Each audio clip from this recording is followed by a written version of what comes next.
Hello and welcome to the Bottom Up Skills Podcast. I'm Mike Parsons. I'm the CEO of Qualitance, and we are at the second last episode of our rapid prototyping series here on the Bottom Up Skills Podcast. And today we're going to talk about one of the most important things around rapid prototyping, and that is working with users. There's real underestimation of what it takes to get users working in the right way with you to give you good, clear, objective feedback. Because let's be honest, we don't want them to tell us it's great if it kind of sucks.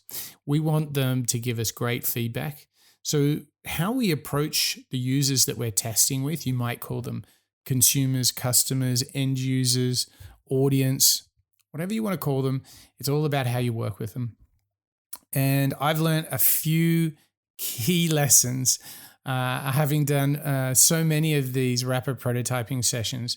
What I'm hoping to do for you today is share with you some of those learnings so that we can get the most out of rapid prototyping, because I truly believe this is such an incredible tool to use. When you're on the journey of building a new product or service, building a business, no matter what it is, rapid prototyping really is a powerful tool to know if your product is actually, if it's any good. So let's start by making sure we're on the right page here. We've got to make sure before we kind of talk about how we work with them, which is to make sure we've recruited the right people to come and test our prototype. So you might have some basic demographic criteria, age, where do they live, and that sort of thing. And it's really important to make sure that you actually verify that the users you're testing with meet whatever demographic criteria that you have.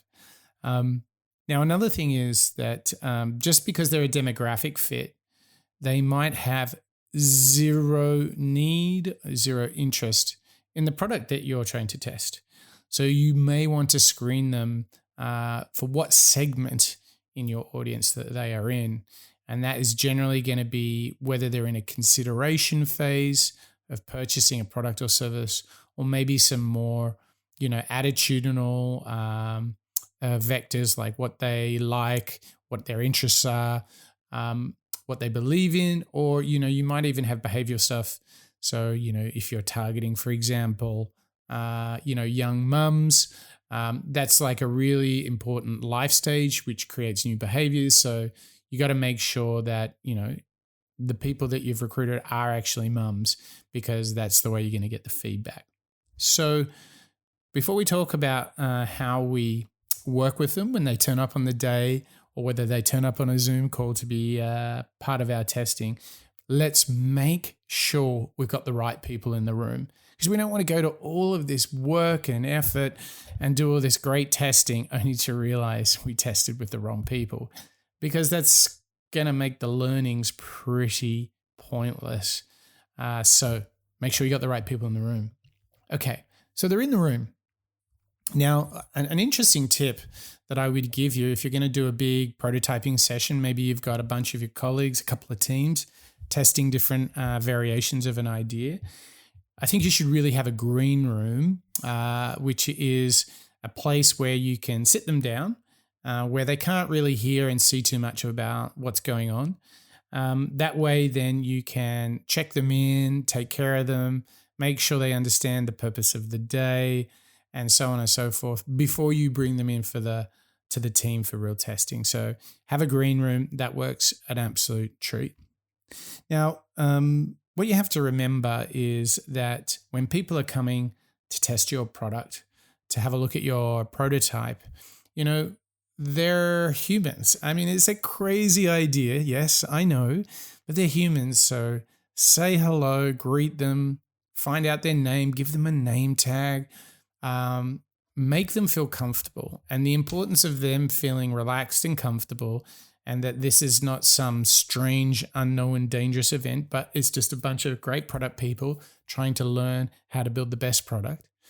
Once they realize that this is, actually an experience that can be really fun and interesting, you'll get a long way with them. So make them feel welcome. And just on that note, the crazy thing is, invariably, I find customers really find it rewarding to come and test prototypes. Number one, somebody is actually really, really deeply interested in their feedback, which doesn't happen a lot. And number two, I think they feel like they're making a contribution to a better product. And they really are too. So this is why making them feel comfortable is really important.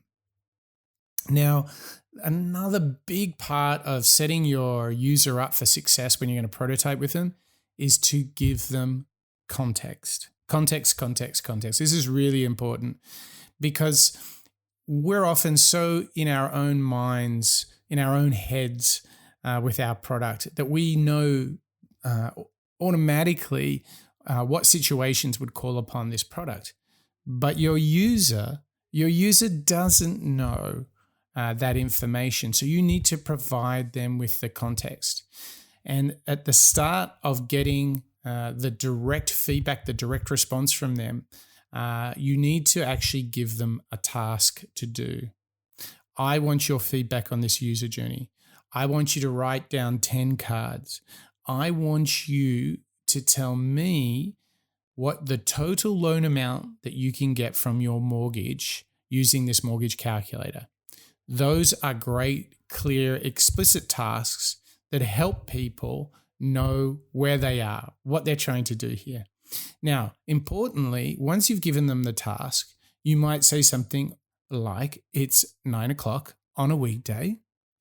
You've got 30 minutes before your next meeting, and we want you to use the online mortgage calculator. Tell us what the maximum amount you could get is.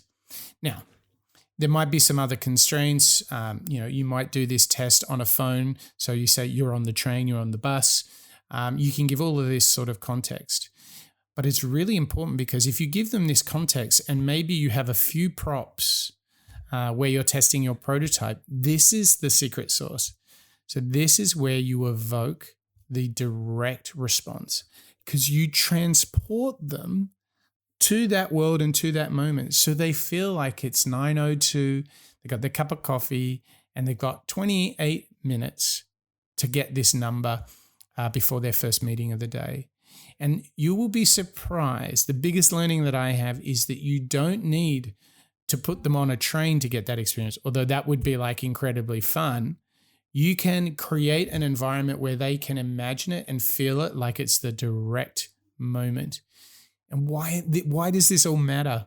Because if people are feeling comfortable and they're really seeing themselves trying to complete the task, they're really clicking, they're really thinking out loud, helping you understand how they go about it, you will find that they can work with sometimes just 20 or 30% of the actual environment in order to evoke this direct response.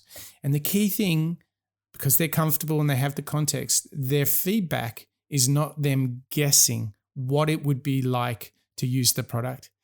It is evoking the response as if they're using the product. And this, ladies and gentlemen, this is the secret to why rapid prototyping is so powerful. You create this light version of the product idea, like a sketch, and then you give them this context and make them feel welcome. This will be sufficient to stimulate all their senses, and they will, in an effort to complete the task, they'll actually give you feedback as if they were working with a finished product, as if they were on the train. And that's why it's so amazing. And when you get that really early on in the process, it's so powerful because you will realize, oh my gosh, we thought about the navigation in the completely wrong way. Oh, the way we present the loan amount, it needs to be like this. It needs to be downloadable and shareable. And like, there's all these considerations that will be evoked by the prototyping that you might never guess, or it might take many, many, many more months to get there. So if you go out into the world with your prototypes and work with end users, make sure you have the right ones. Make sure you greet them and make them feel comfortable. Give them the context, and you will be amazed at what rapid prototyping can bring you. Now, if you want to learn more about rapid prototyping, you can head over to bottomup.io, where you will get masterclasses on rapid prototyping and a whole lot more. It's all free, so jump on over there and enjoy yourself. That's a wrap of the Bottom Up Skills podcast.